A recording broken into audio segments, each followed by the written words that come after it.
So friends, సాయంత్రము 6 కావస్తుంది. ఇక్కడ రాకెట్ ఏంటో తెలియదు కానీ వెళ్తుంది. చూస్తున్నాం కదా మా ఇంటి దగ్గర. ఏంటో అది మీకు తెలిస్తే కామెంట్ చేయండి ఫ్రెండ్స్.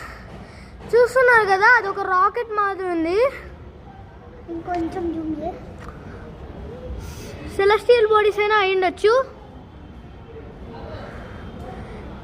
ఇది ఒక వింత అనుకుంటున్నాను నేనైతే.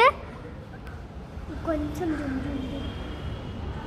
ఫ్రెండ్స్ చూస్తున్నారు కదా, ఇది వెళ్తూనే ఉంది. ఇప్పటికి ప్రస్తుతం చాలా స్పీడ్తో వెళ్తుంది. ఇక్కడ చాలా స్లోగా ఉన్నట్టు మనకైతే కనిపిస్తుంది ఫ్రెండ్స్. సో ఇది రాకెట్టో కాదు మాకు కామెంట్ బాక్స్లో చెప్పండి. See you later. మన ఛానల్కి ఎవరైనా కొత్తగా వస్తే like, share, subscribe. See you again. Bye bye.